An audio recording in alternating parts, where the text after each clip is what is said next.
പത്മജ വേണുഗോപാലും B J പിയിലെത്തി.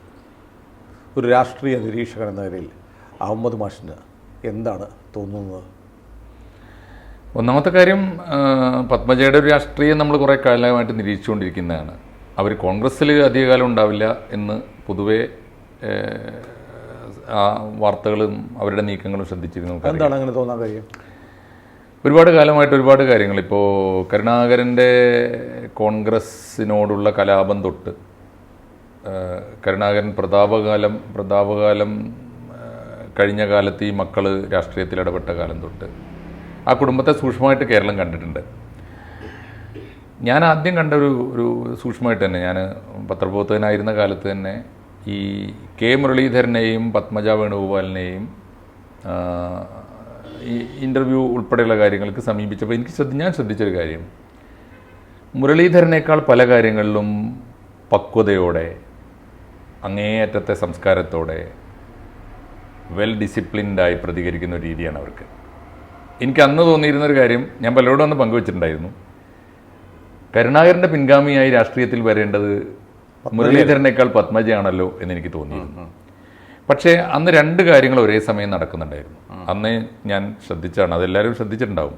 പത്മജയെ കൃത്യമായി character assassination നടത്താൻ, അവരെ തേജോവധം ചെയ്തിട്ട് പൊതുജീവിതത്തിൽ നിന്ന് മാറ്റി നിർത്താനുള്ള നീക്കങ്ങൾ കരുണാകരൻ ഉഗ്രപ്രതാപത്തോടെ നിൽക്കുന്ന കാലത്ത് നടക്കുന്നുണ്ടായിരുന്നു. അവർ പലതരത്തിൽ അവരുടെ സ്വകാര്യ ജീവിതം, അവരുടെ ബന്ധങ്ങൾ, സൗഹൃദങ്ങൾ, അത് മുഴുവൻ ഒരു സ്ത്രീയാകുമ്പോൾ വളരെ ഒരുപാട് അപവാദ കഥകൾ കോൺഗ്രസ്സുകാർ തന്നെ ഒരു അടിസ്ഥാനവും ഇല്ലാതെ പടച്ചുവിട്ടിട്ടുണ്ട്.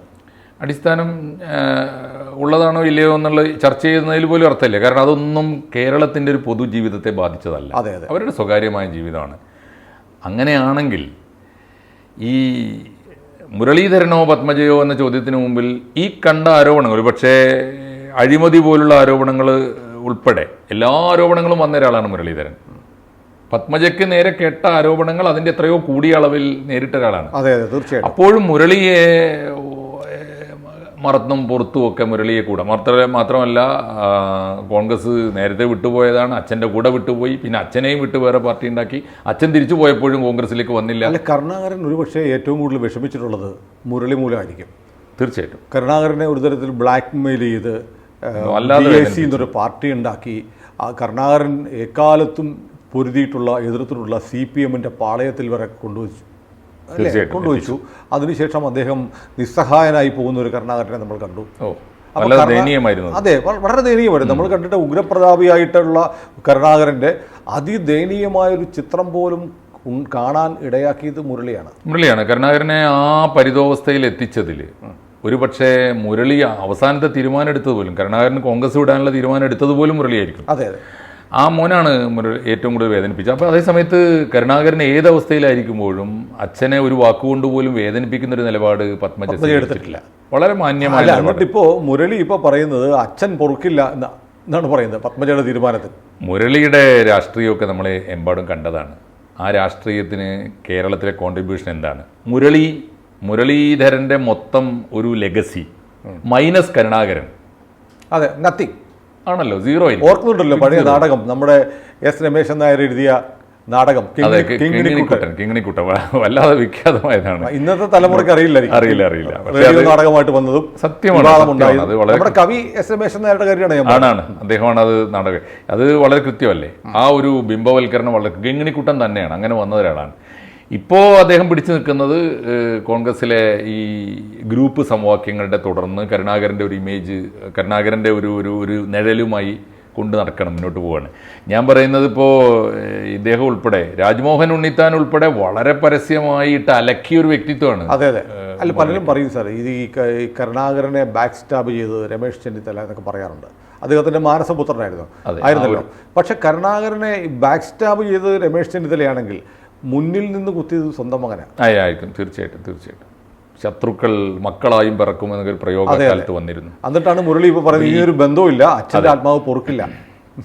പത്മജ, എനിക്ക് തോന്നുന്നത് പത്മജയെ ഈ അവസ്ഥയിൽ എത്തിച്ചതിൽ പാരമ്പര്യമായി തന്നെ എത്രയോ കാലത്തെ ബാക്ക്ഗ്രൗണ്ട് തന്നെ കോൺഗ്രസിൻ്റെ ഭാഗത്തു നിന്ന് അവരോട് കാണിച്ച അനീതികളുണ്ട്. ഏറ്റവും ഒടുവിലത്തെ ഒരു എപ്പിസോഡാണ് അവർ പറയുന്നത്. തൃശ്ശൂരിലെ തെരഞ്ഞെടുപ്പിൽ തുടർച്ചയായി 2 തവണ നിർത്തി തോൽപ്പിച്ചവരാണ്. പാർട്ടി ഭാരവാഹിത്വത്തിൽ നിന്ന് പതുക്കെ തരം താഴ്ത്തിയത് കോൺഗ്രസ്സാണ്. KPCC പ്രസിഡന്റ് അവരെ സഹായിക്കാൻ ശ്രമിച്ചപ്പോഴും അവരെ തള്ളിക്കൊണ്ടും കുത്തിക്കൊണ്ടിരുന്നത് കൂടെ നിന്നവരാണ്. ഇതിൽ വേറൊരു കാര്യം, ഈ കുത്തിക്കൊണ്ടിരുന്നതൊക്കെ കരുണാകരൻ്റെ മാനസപുത്രന്മാരായി നിന്നവരാണെന്നുള്ളത് മഹാഭൂരിപക്ഷം.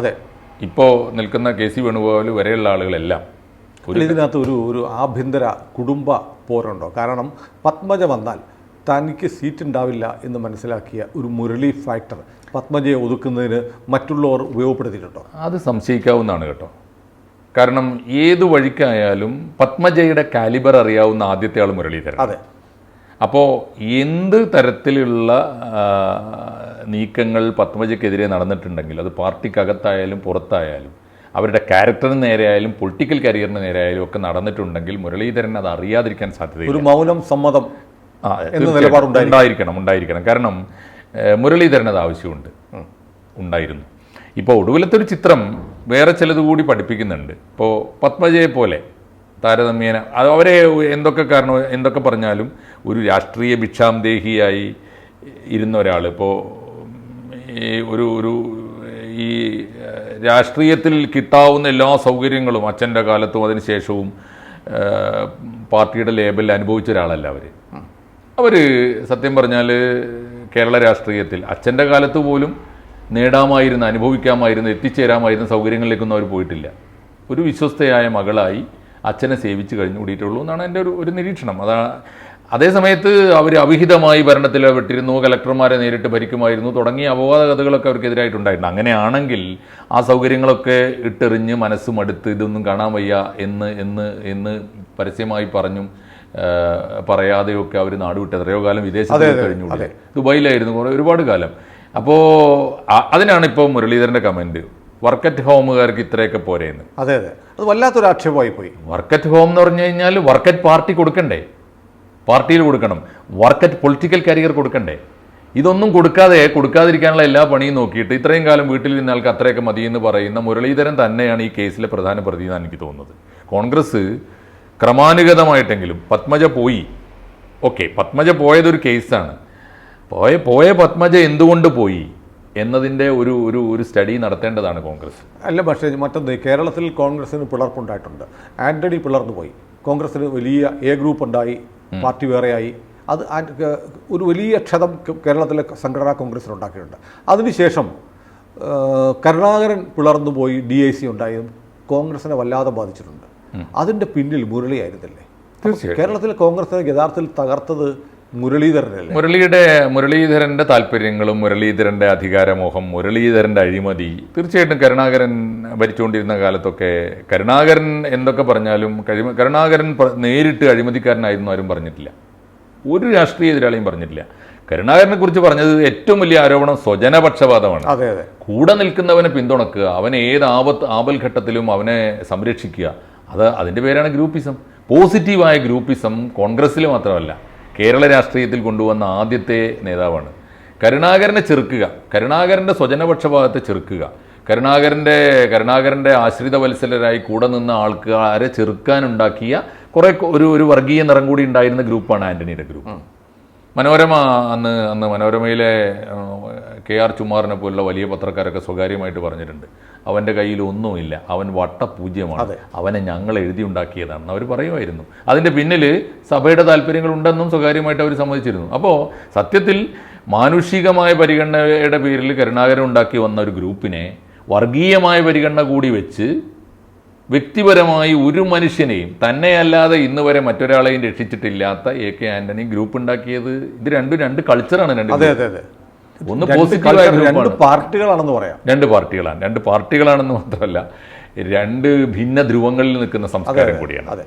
അപ്പോൾ ഒടുവിലത്തെ പത്മജയുടെ ഒരു പാഠം എനിക്ക് തോന്നുന്നത് വേറൊന്നുകൂടിയാണ്.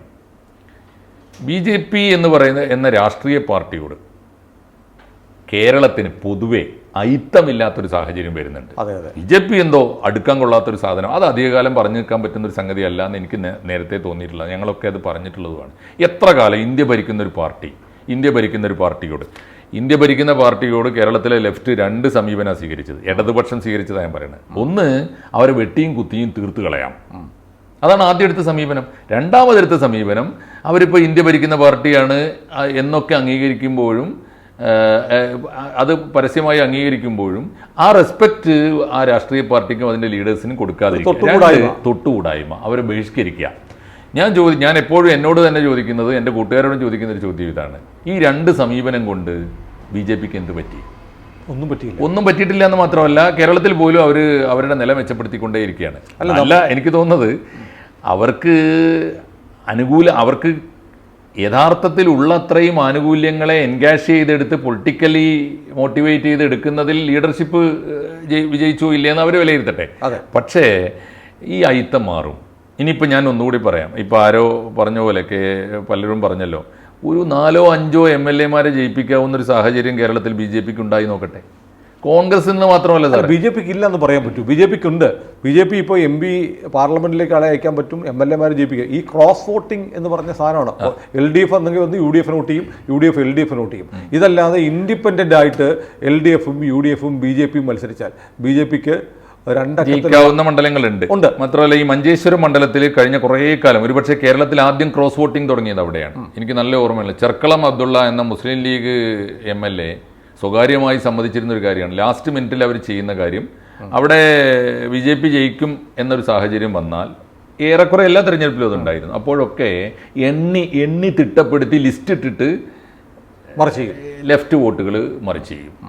ഒരു വിരോധ കാര്യത്തിലില്ലേ മുന്നണി? അല്ല, എന്നിട്ട് BJPക്ക് പൂജ്യമാണെന്ന് പറയും. അതിലെന്ത് കാര്യമുള്ള? അല്ല, അതായിരുന്നു ഇതുവരെ കളിച്ചത്. എനിക്ക് തോന്നുന്നില്ല. 2 കാര്യങ്ങൾ കേരളം മാറിയിരിക്കുന്നു. ഒന്നാമത്തെ കാര്യം, പല കാരണങ്ങളാലട്ടോ. ഒന്ന്, ഇന്ത്യ ഭരിക്കുന്ന ഒരു രാഷ്ട്രീയ പാർട്ടിയായി മാറി. മറ്റു രാഷ്ട്രീയ പാർട്ടികളെ പോലെ തന്നെയുള്ള ഒരു സ്ട്രാറ്റജിയൊക്കെ സ്വീകരിച്ചു തുടങ്ങി. നോർത്ത് ഇന്ത്യയിൽ സ്വീകരിക്കുന്ന ഓരോ സ്റ്റേറ്റിനും അതിൻ്റേതായ സവിശേഷതകളുണ്ട് പൊളിറ്റിക്സിൽ. അപ്പോൾ നോർത്ത് ഇന്ത്യയിൽ സ്വീകരിക്കുന്ന ഒരു സമീപനമല്ല കേരളത്തിന് വേണ്ടത്. അതിൻ്റെ ചില നോർത്ത് ഇന്ത്യൻ പ്രേതങ്ങൾ ഇപ്പോഴും ചില നടപടികളിലൊക്കെ ഉണ്ട്. അതിൻ്റെ അബദ്ധങ്ങളൊക്കെ അവർക്ക് പറ്റുന്നുണ്ട്. നോർത്ത് ഇന്ത്യ അല്ല ഇന്ത്യയല്ല കേരളം എന്ന് നമ്മൾ തിരിച്ചറിയേണ്ടതുണ്ട് പല കാര്യങ്ങളിലും. കാരണം ഓരോന്നിനും അതിൻ്റെ ഒരു മണ്ണ്, അതിൻ്റെ സംസ്കാരം, അതിൻ്റെ രാഷ്ട്രീയ അവബോധമൊക്കെ രൂപപ്പെട്ടു വന്ന ഒരു പശ്ചാത്തലം ഉണ്ടാവും. അത് പരിഗണിക്കണം. കേരളം എല്ലാ കാര്യങ്ങളിലും നമ്മളിപ്പോൾ ഒരു നോർത്ത് ഇന്ത്യൻ സ്റ്റേറ്റ് വെച്ച് കണക്ക് കൂട്ടരുത്. ഇപ്പോൾ പട്ടികജാതിക്കാരോടൊപ്പം ഭക്ഷണം കഴിക്കുന്നത് കേരളത്തിൽ ഒരു വിഷയമേ അല്ല. അത് നോട്ടീസിൽ വരാൻ പാടില്ലാത്തതാണ്. നോർത്ത് ഇന്ത്യയിൽ വന്നത് അപ്പോഴേ 2013 എങ്ങാണ്ട് വന്ന നോട്ടീസ് ഇവിടെ പരിഭാഷപ്പെടുത്താൻ പാടില്ല. വലിയ ജാഗ്രത വേണ്ടതാണ്. അപ്പോൾ കേരളത്തിന് ചേർന്ന മട്ടിൽ അജണ്ട രൂപപ്പെടുത്തുകയും കേരളം എത്തി നിൽക്കുന്ന ഒരു രാഷ്ട്രീയ അവസ്ഥയിൽ നിന്ന് കേരളം വലിയ തോതിൽ ദാഹിക്കുന്നുണ്ട് സാറേ. ഈ 2 മുന്നണികൾക്കും മധ്യേ ഒരു ബദൽ പൊളിറ്റിക്കൽ പവർ, തേർഡ് ഫോഴ്സ് വേണമെന്ന് ആഗ്രഹിക്കുന്നുണ്ട്. പക്ഷേ എവിടെ UDF-നും LDF-നും ആദ്യം മുന്നോട്ട് വെക്കേണ്ടത് അഴിമതിരഹിതമായ ഒരു ക്യാരക്ടറാണ്. അങ്ങനെ ഒരു ലീഡർഷിപ്പ് മുന്നോട്ട് വെക്കാൻ കഴിയണം. 2, ബദൽ പെരുമാറ്റവും ബദൽ മുദ്രാവാക്യങ്ങളും ആയിട്ട് മുന്നോട്ട് പോകാൻ പറ്റണം. അതിൽ സാധിക്കുന്നുണ്ടോ എന്നുള്ള രണ്ടാമത്തെ കാര്യം. എന്തായാലും ഒരു കാര്യം തീർച്ചയാണ്, LDF-നെ പോലെ UDF-നെ പോലെ ഒരു മുന്നണി തന്നെയാണ് NDA എന്നും ഒരു തർക്കമില്ല. BJP-യെ ഒരു രാഷ്ട്രീയ പാർട്ടിയായി പരസ്പര ബഹുമാനത്തോടെ കാണേണ്ടതാണ് എന്നും ഒരു വീട്ടിനകത്ത് ഇനി വരാൻ പോകുന്നൊരു പ്രധാനപ്പെട്ട മാറ്റമാണ്. ഞങ്ങളുടെ നാട്ടിലൊക്കെ, മലബാറിലൊക്കെ ആദ്യകാലത്ത് ഉണ്ടായിരുന്നൊരു പ്രശ്നം അതാണ്. കമ്മ്യൂണിസ്റ്റ് ആവാൻ പാടില്ല എന്ന് ആദ്യകാലത്ത് ഉണ്ടായിരുന്നത് മുസ്ലിം ലീഗ് ആവാം, കോൺഗ്രസ് ആവാൻ പാടില്ല. അവർ തമ്മിലായിരുന്നു കലഹവും പരസ്പരം തർക്കവും കാഫറാക്കലൊക്കെ. അങ്ങനെയായിരുന്നു. രണ്ടാം ഘട്ടത്തിൽ കോൺഗ്രസും മുസ്ലിം ലീഗും തമ്മിൽ യോജിക്കാവുന്ന അവസ്ഥ വന്നപ്പോൾ പിന്നെ കമ്മ്യൂണിസ്റ്റുകാരായിരുന്നു മുഖ്യ ശത്രു. കമ്മ്യൂണിസ്റ്റ് ആവാൻ പാടില്ല. ആ കൾച്ചറിൽ വളരെ പെട്ടെന്നാണ് മാറ്റം വന്നത്. കമ്മ്യൂണിസ്റ്റുകാരോട് കൂടി കമ്മ്യൂണിസ്റ്റുകാരും മുസ്ലിം ലീഗ് ഭരിക്കാൻ തുടങ്ങി. അപ്പോൾ ഉണ്ടായ വലിയ മാറ്റം, ഒരു വീട്ടിനകത്ത് ഒരു അമ്മയുടെ മക്കൾ തന്നെ കോൺഗ്രസും മുസ്ലിം ലീഗും കമ്മ്യൂണിസ്റ്റും ആവാമെന്ന അവസ്ഥ വന്നു. ആ അവസ്ഥയാണ്, ഒരു ഐത്തഘട്ടമാണ് ഇപ്പോൾ BJP-യോട് കേരളം കീപ്പ് ചെയ്യുന്നത്. അത് മാറിക്കൊണ്ടിരിക്കുന്നു. മുരളീധരനും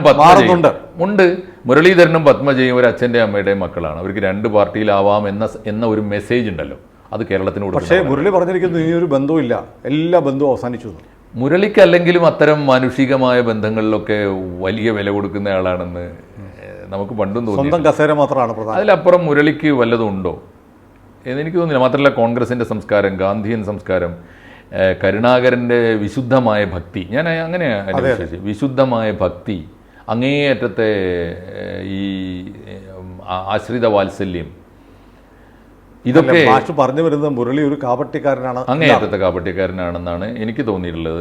ഞാൻ അദ്ദേഹത്തെ വളരെ അടുത്തു നിന്നും അകന്നു നിന്നുമൊക്കെ ഒരു പത്രക്കാരൻ എന്ന നിലക്കും എല്ലാ നിലയിലൊക്കെ നിരീക്ഷിച്ചുകൊണ്ടിരുന്നിട്ടുണ്ട്. അല്ല, ഈ പത്മജയുടെ BJP-യിലേക്കുള്ള പ്രവേശം രാഷ്ട്രീയമായി എങ്ങനെയാണ് വിലയിരുത്തുന്നത്? BJP അത് ഉപയോഗപ്പെടുത്താൻ എന്തുമാത്രം കഴിയുമെന്ന കാര്യത്തിൽ എനിക്ക് ആത്മവിശ്വാസമില്ല. പക്ഷെ ഒരു കാര്യം ഉറപ്പാണ്, നേർക്കുനേരെ വന്നാൽ, നേർക്കുനേരെ പറഞ്ഞാൽ PC ജോർജ് വന്നതുപോലുള്ള ഒരു നെഗറ്റീവ് ഇമ്പാക്റ്റ് അല്ലെങ്കിൽ അതൊന്നും പത്മജയ്ക്ക് ഇല്ലല്ലോ. പത്മജയ്ക്ക് പോസിറ്റീവ് മാർക്ക് മാത്രമേ ഉള്ളൂ.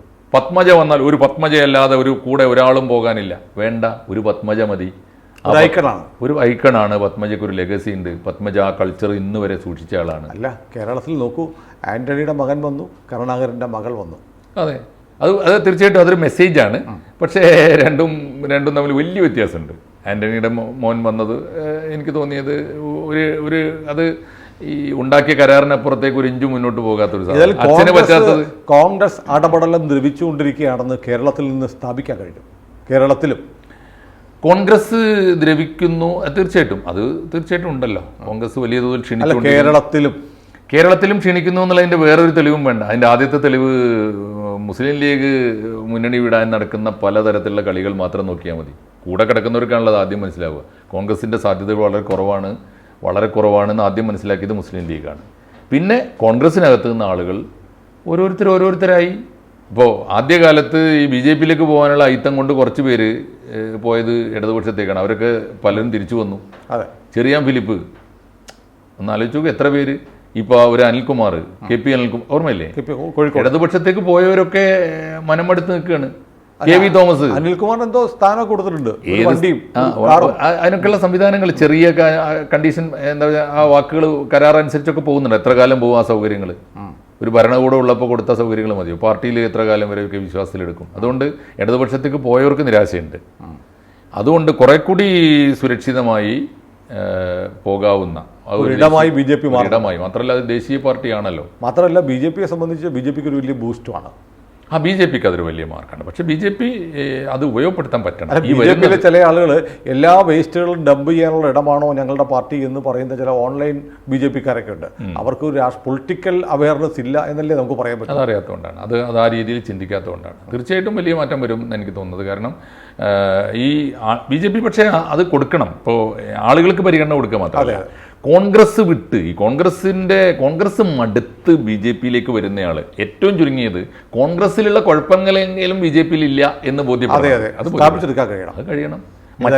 മറ്റൊരു താരതമ്യേന ഭേദപ്പെട്ട ഒരു രാഷ്ട്രീയ പാർട്ടിയാണ് BJP എന്ന് ഇപ്പോൾ ഈ നോർത്ത് ഇന്ത്യയിൽ നമ്മൾ ഇവിടെ നടക്കുന്ന അതേ നാടകങ്ങളും അതേ കളികളും അതേ നാറ്റവും ഒക്കെയാണ് അപ്പുറത്തെങ്കിൽ പിന്നെ മലയാളിക്ക് തീരെ മതിയാവില്ല. മലയാളി എപ്പോഴും ആൾട്ടർനേറ്റീവ് ആഗ്രഹിക്കുന്നുണ്ട്, ഭേദപ്പെട്ടൊരു സംസ്കാരം, രാഷ്ട്രീയ സംസ്കാരം ആഗ്രഹിക്കുന്നുണ്ട്. കാരണം ഭേദപ്പെട്ടൊരു രാഷ്ട്രീയ സംസ്കാരം കണ്ടു വളർന്നൊരു സ്റ്റേറ്റാണ്. അല്ല, ഏതായാലും അനിൽ ആന്റണിക്കാകാമെങ്കിൽ പത്മജയ്ക്ക് ആകാമെങ്കിൽ എന്തുകൊണ്ട് നമുക്കായിക്കൂടാ എന്ന് ചിന്തിക്കുന്ന കുറേ പ്രത്യേകിച്ച് അതിൽ അനിൽ ആന്റണി ഉണ്ടാക്കുന്നതിനേക്കാളും വലിയ ചോദ്യങ്ങൾ, പ്രത്യേകിച്ച് സാമാന്യം സംസ്കാരവും അന്തസ്സും അച്ചടക്കവും ഒക്കെയുള്ള കേരളത്തിൻ്റെ ഒരു വീട്ടമ്മയുടെ ഒരു എന്താ പറയുക, സംസ്കാര സമ്പന്നയായ ഒരു രാഷ്ട്രീയ വനിതാ മാതൃകയാണ് പത്മജ. അതൊരു വലിയ ഐക്കണാണ്.